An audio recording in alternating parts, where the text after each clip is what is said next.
Siria está aquí, a 8 horas de avión de España. Es la mitad de grande y su población se concentra aquí. ¿Por qué? Porque toda esta zona es un enorme desierto, pero un desierto muy importante. Tiene 1/3 de las reservas de petróleo del mundo y también de gas natural. Según algunos, el nuevo petróleo. Para sacarlo de aquí y llevarlo a Europa, hay que rodear toda esta península y salir por el canal de Suez. Como te puedes imaginar, aquí te cobran. Pero hay otra manera más fácil, la línea recta. El que controle estas tuberías las puede abrir y cerrar, como un grifo. Si no pagas, no hay petróleo, ni gas. Esta región es increíble. La civilización en el planeta empieza en 3 sitios y este es uno de ellos. Mesopotamia, aquí. Sumer, que te sonará menos, pero es donde empieza todo, aquí también. ¿Recuerdas la Torre de Babel de la Biblia? La hicieron estos tíos. Egipto, aquí. Siempre ha sido un punto de contacto entre Oriente y Occidente, dando a Asia salida al Mediterráneo. Quizá por eso aquí nacen las principales religiones monoteístas, el judaísmo, el cristianismo y el islam. El islam es el último que llega y de hecho acoge a las 2 anteriores. Adán, Noé, Moisés, Jesucristo son considerados profetas islámicos. Bueno, al grano. Como la zona es brutal, todos han querido controlarla y siempre ha estado dentro de algún imperio. Los persas, los griegos, los romanos. El imperio romano termina partiéndose en 2 y finalmente solo sobrevive esto. Ahora es cuando la última religión monoteísta, el Islam, construye su propio imperio. ¿Te acuerdas de las cruzadas? Bueno, pues son los europeos cristianos intentando recuperar esta zona de la que estamos hablando. Los últimos en llegar son los turcos, que ojo, no vienen de Turquía, sino de muy lejos en Asia, junto con Gengis Khan. Lo conquistan todo y fundan el Imperio Otomano. El Imperio Otomano se queda ahí hasta la Primera Guerra Mundial. 600 años. Cuando acaba la Primera Guerra Mundial, aparecen pequeños países donde antes estaba el Imperio Otomano. Y por primera vez vemos a Siria en un mapa. Hasta ahora la habíamos dibujado para no perdernos. ¿Y quién se inventa estos países? Bueno, lo que te voy a contar es alto secreto. O lo era en 1916. Este súper secreto se llama Acuerdo de Sykes-Picot.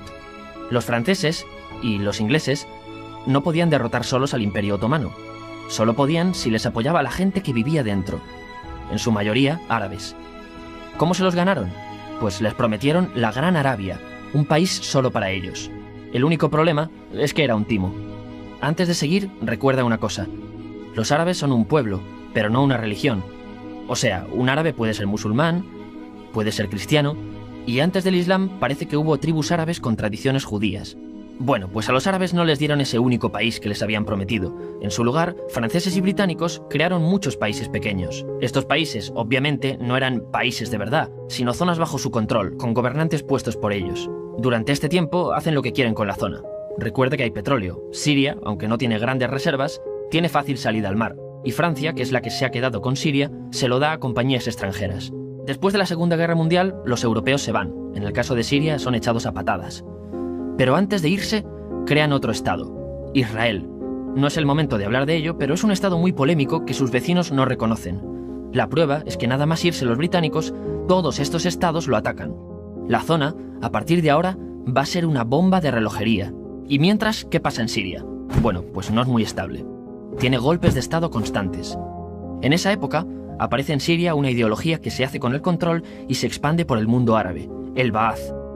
Esta ideología mezcla el antiguo sueño de una sola nación árabe con ideas socialistas. Y algo muy importante, es laica, o sea que no es religiosa. Siria se llega a unir con Egipto, un país con el que no tiene frontera. Pero no es algo raro, muchos de estos países intentan hacerlo también. Como recordarás, a esta gente se le había prometido un solo país y las ganas las seguían teniendo. Pero la unión falla. En este tiempo, Egipto les convence para nacionalizar el petróleo. En Siria, Al-Assad, el padre del Assad de ahora, se convierte en jefe del estado Ba'ath. En Irak, también Ba'ath, comienza a ganar fuerza Saddam Hussein. Las diferencias entre ambos países dividen a los partidos Ba'ath de otros países en pro-Siria o pro-Irak. Ahora ocurre la Guerra Fría. El mundo se divide en 2, o eres de Estados Unidos o de la Unión Soviética. Son años muy movidos en los que se pegan constantemente con Israel, invaden su vecino Líbano y comienza una oposición islamista al régimen Ba'ath de Assad. Los hermanos musulmanes. Vale, volvamos atrás un momento. Recuerdas que la mayoría de árabes eran musulmanes, ¿verdad? Bueno, pues dentro de los musulmanes hay 2 ramas fundamentales. Suníes, la mayoría, y chiíes. En el caso de Siria, a pesar de ser un estado laico, los gobernantes como Assad y los jefes militares eran chiíes, los cuales representan menos del 13%. En cambio, casi el 70% de la población es suní. Un dato curioso es que los cristianos son casi el 10%. Que los chiíes controlen el gobierno y ejército mosquea a la población suní, y ese sentimiento es aprovechado por los hermanos musulmanes, islamistas radicales suníes. Estos toman las armas en la ciudad de Hama, en contra del gobierno, y Assad acaba con la revuelta a costa de matar miles de civiles y encarcelar a mucha gente. En el año 2000, Assad padre muere, y le sucede Assad hijo. Ante las presiones, libera a muchos presos, trae internet y esperanzas de cambio. Hay un periodo de gran debate político y aparece la oposición. También vuelven los hermanos musulmanes. Los siguientes años son difíciles. Arrestan a la oposición. Y Bush incluye Siria en el eje del mal, y esto la aísla. Está mal visto negociar con Siria. Los kurdos, un pueblo que vive repartido por varios países de la zona, comienzan a protestar también. Hay represión y muertos. En 2011, te sonará esto, ocurre la Primavera Árabe. ¿Qué es esto? Bueno, es una protesta que se va propagando por todos los países árabes pidiendo más democracia. Como ves, el mundo árabe, a pesar de estar dividido en países, tiene tendencias generales. Cuando llega a Siria, Assad hijo termina usando el ejército y en los enfrentamientos mueren unas 1000 personas. Los enfrentamientos irán escalando hasta que se conviertan en guerra civil. No hay un momento exacto de inicio. Lo importante es que hoy en día hay numerosas facciones en juego. Vamos a verlas. Pero primero piensa en que todo está dividido entre chiíes, la minoría, y suníes, la mayoría. Chiíes, y además laicos, o sea, no religiosos, son el gobierno de Al-Assad. Controla todo esto, que si recuerdas son básicamente las zonas chiíes del país, y está enfrentado al resto. También mayoritariamente laico, pero suní, es el Ejército Libre de Siria, o FSA en inglés, junto con el Frente Islámico, que es religioso, y otros 70 y pico grupos más, forma una coalición que la prensa llama simplemente la oposición.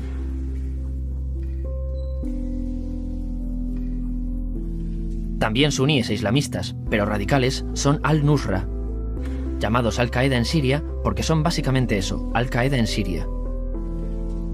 Otros islamistas radicales son el ISIS o Estado Islámico. Salen de Al-Qaeda en Irak, controlan la mayor parte de Siria e Irak y se han hecho famosos por sus atrocidades. Su objetivo teórico impacta a muchos.